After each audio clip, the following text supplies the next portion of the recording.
여러분 안녕하십니까, 데이너 김입니다. 자, 우리 많은 사람들이 기대했죠. 부정선거 끝장 토론. 그래서 전한길 선생하고 이준석이가 하기로 했는데 무산됐습니다. 이야, 기가 막히죠. 자, 그래서 이거는 저는 저 부정을 자행하는 세력들이 끝장 토론이 너무 무섭죠. 너무 팩트가 많죠. 그래서 질겁해서 도망갔을 것이다. 저는 그렇게 생각하고요. 그래서 끝장 토론에 질겁했니? 도망갔니? 부정세력. 이렇게 질문하는 겁니다. 자, 이거 제가 만든 게 아니에요. 여기 보면은 이준석하고 전한길 두 사람이 끝장 토론한다고 조선일보에 TV조선에서 엄청나게 광고를 했습니다. 그래가지고 TV조선이 뭔지도 모르는 사람들이 많았는데 거기서 해? 알았겠죠. 광고 효과는 아주 오지게 거뒀습니다. 그런데 저 부정선거의 중추인 CCP 중국공산당이 야, 하지마 이렇게 지령 내리지 않았을까요? 거기서 안 하더라도 차이나리, 리짜이밍 이 부정 세력이 겁나는 세력들이 있지 않습니까? 걔들이 야, 하지마 니들 그거 했다가는 이 민간 방송이 있지 않습니까? 그죠? 이거는 심사 탈락시키면 방송 접어야 돼요. 그래서 못했지 않을까 이런 생각을 해봅니다. 자, 제 그냥 이 뇌피셜이 아니고요. 뇌피셜이란 말을 좀 젊은 애들이 많이 쓰더라고요. 뇌피셜. 뇌에서만은 생각하는 거예요. 뇌피셜. 근데 사실은 다르다 이거죠. 자, 제 뇌피셜이 아니고요. 여기 한미일보의 기사가 나왔습니다. 떡하니 나왔죠. 짧으니까 전체를 제가 다 읽어보겠습니다. 올드미디어의 자화상. 토론은 멈췄고 금메달은 자막 처리됐다. 심의에 막힌 부정선거 끝장 토론. 수천억 올림픽 독점 금메달은 자막으로 끝났고 레거시 미디어는 사라지고 레거시라는 게 주류라는 뜻인데 주류 미디어는 사라지고 올드 미디어 노땅 미디어만 남았다 이겁니다. TV조선이라고 딱 나와 있잖아. TV조선 생중계 2월 25일 수요일. 자, 1대4 이준석이 내가 다 받아줄 테니까 4명 나와 괜찮아 이거 아닙니까? 자, 레거시 미디어 주류 매체죠. 오랫동안 공론장의 중심이었다. 국가적 이벤트를 중계하고 정치적 논란을 제도권 안으로 끌어들이는 역할을 해왔기 때문이다. 그러나 최근 방송을 바라보는 시선은 달라졌다.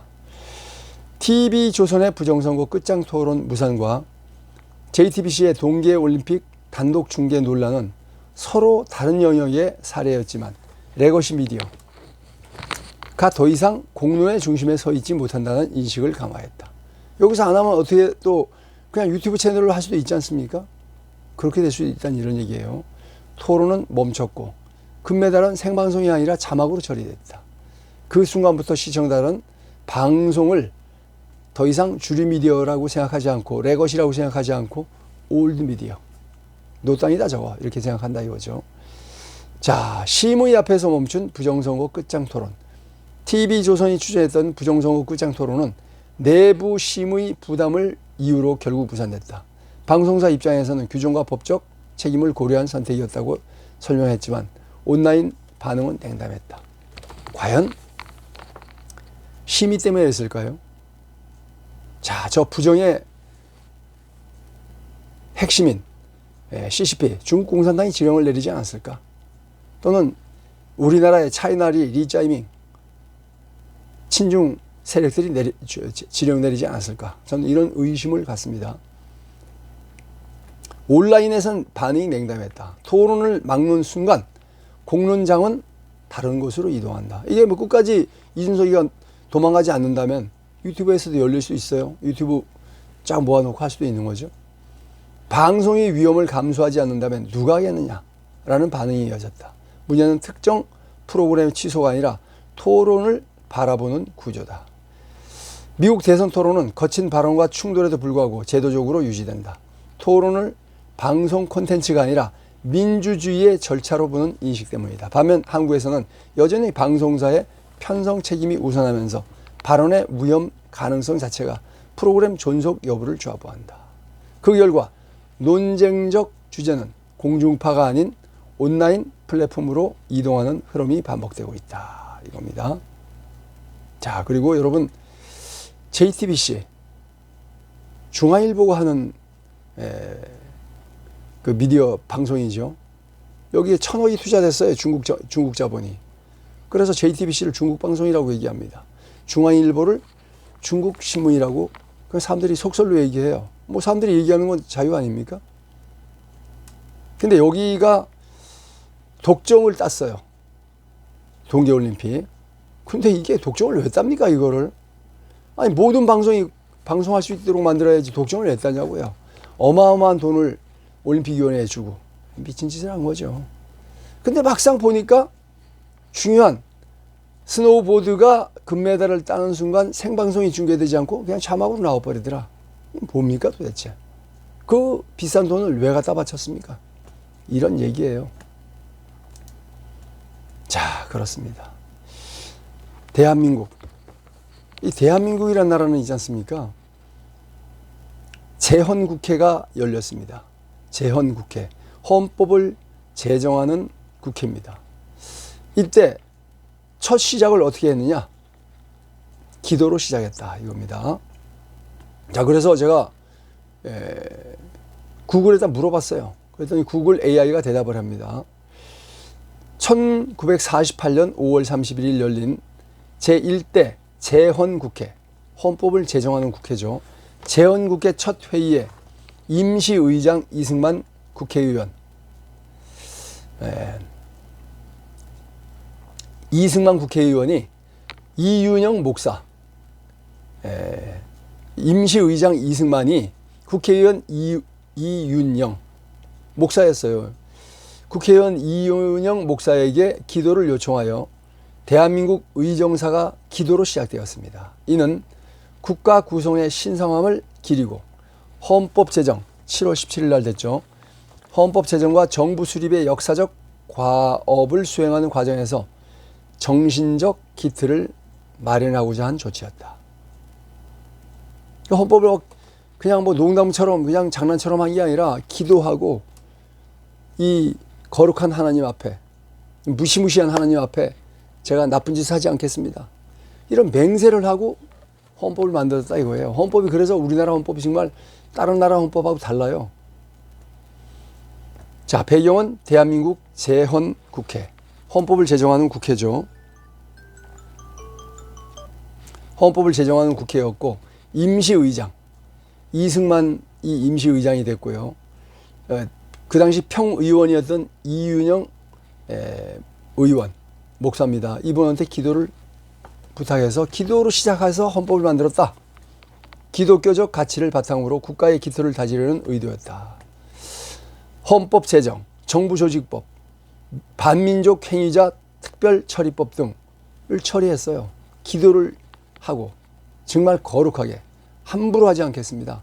정말 근신하는 마음으로 법을 만들겠습니다. 이거 아닙니까? 자, 이 사건은 대한민국이 헌법을 제정하고 근대적 민주주의 국가로 나가는 과정에서 종교적인 경건함과 함께 시작된 상징적인 순간으로 평가받는다. 이겁니다. 자, 헌법을 이제 7월 17일 날 드디어 공포합니다. 이 뉴데일리 나온 기사를 제가 캡처했어요. 헌법 공포를 하는데 7월 17일 날입니다. 자, 이승만 건국사, 기도로 연 독립문, 재헌국회. 그러는데 그 당시에도 좌파당이 있었습니다. 한민당이라고, 한국민족당. 좌파들은 항상 민족 따지잖아요. 얘들이 뭐라 했냐면은 우리가 권력을 잡아야지. 그러면서 내각제를 추진했어요. 내각제 헌법을 추진했어요. 내각제 헌법이라는 건 기본적으로 왕이 있는 나라에서 만드는 헌법입니다. 여러분, 조선이라는 왕정 국가가 얼마나 나쁜 짓을 했습니까? 간단해요. 조선이 뭐 세종대왕 때까지 잘했다 좋다 이거예요. 그러나 마지막으로 가서 어떻게 됐습니까? 고종이 국권을 다 팔아먹습니다.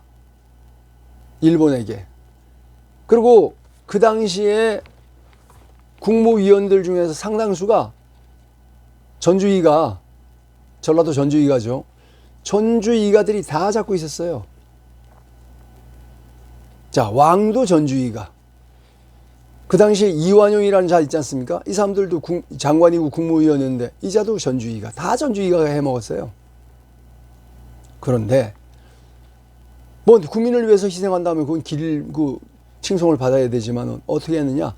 국권을 다 일본 외놈들한테 팔아먹고 나서 자기들은 다 어마어마한 돈을, 그 당시 돈으로 엄청난 돈을 받고, 또 외놈들한테 귀족 자기를 받았어요. 귀족 자기. 기가 막히지 않습니까?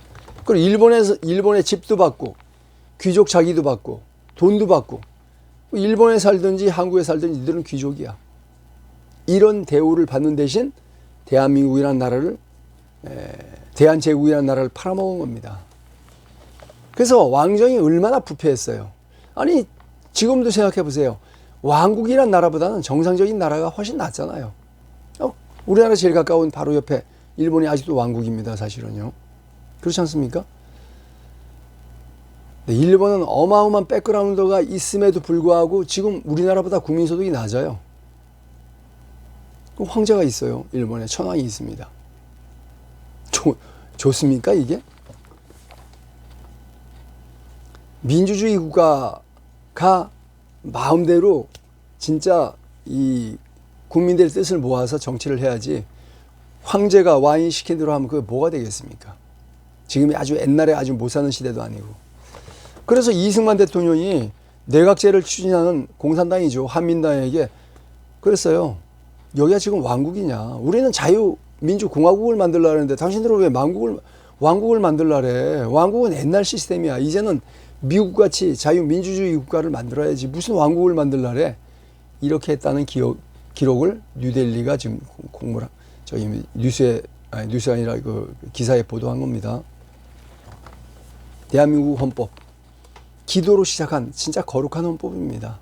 거룩하다는 게 뭐 하나님 앞에서 거룩하지만 사람들 앞에서 진짜 신실한 마음으로, 조심하는 마음으로 국민들을 위해서 만들었다, 이런 뜻이 되겠죠.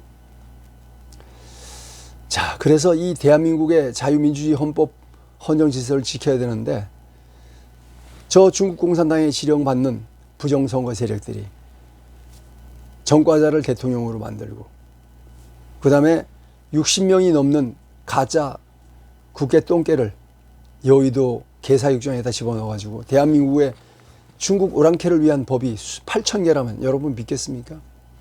이래서 부정선거를 없애야 되는 거예요. 자, 그래서 6.3 대에서는 중국 공산당이 개입했다. 선거를 훔친 차이나리 리짜이밍을 몰아내자. 이것이 서버가의 정신입니다. 지금 수없이 많은 애국 집회가 열리고 있지만은 부정선거를 잡아내고 중국 오랑캐를 이 땅에서 몰아낸다는데 그거보다 더 중요한 게 어디 있습니까? 이 모든 악법, 대한민국이 이 모양 이 꼴이 된 거 다 이 중국 공산당 세력 때문인데, 그거를 믿지 않고 엉뚱한 투쟁을 한다는 거 방향이 맞을까요? 저는 그래서 집회 규모가 작든 크든 상관없이 이 서버를 까서, 서버 까게 되면 부정선거가 다 나오잖아요. 대한민국의 자유민주주의를 회복하겠다는 서버가 집회를 가장 중요하게 생각합니다. 저는요. 자, 오늘 2026년 2월 14일 오후 3시에 서울역으로 오시면 서울역 앞에 광장입니다. 전철을 내리셔서 바로 나오면 광장이에요. 거기에서 3시에 서버가 집회가 있습니다. 여러분들 많이 와주십시오. 1시간 동안 집회하고요. 4시에는 바로 중공대사관이 있는 명동역으로 출발합니다. 행군 출발합니다. 집회는 못 나오시더라도 4시까지 오셔서 명동으로 행진하는, 중국 대사관 쪽으로 행진하는 그 행진 대열에는 여러분들이 끼워 주십시오. Stop the steal. 부정선거 하지 말어! 이거 아닙니까, 여러분? 서버과의 장지현 박사, 자유교수 모임의 김병준 교수, 남광규 교수, 트루스코리아 대표 이상로 박사, 사회는 저 데이너 김하고 차강석 배우가 봤는데 지금 차강석이 지금 법원 앞에서 5일차 단식을 하고 있습니다. 차강석이 지금 못 오기 때문에 오늘은 제 혼자 집회를 하겠습니다. 이제 사회를 보겠습니다. 많은 분들이 나와주시길 바라겠고요. 자, 서북과 국민운동본부 자유교수 모임 트루스코리아 일파만파, 후원은 장풍 2030, 자유와 희망, 한미일보, 중앙고등학교 애국동지회, 부산고등학교 애국동지회, 이런 분들이 많이 옵니다. 이런 분들이 주최하고 있습니다. 여러분 오늘 서울역 서북화 집회 많이 와주시기를 간곡하게 부탁드리겠습니다. 못 오시면은 많이 퍼날라서 모든 국민에게 좀 알려주시기를 간곡하게 부탁드리겠습니다. 여러분 시청해 주셔서 감사합니다. 고맙습니다. 충성!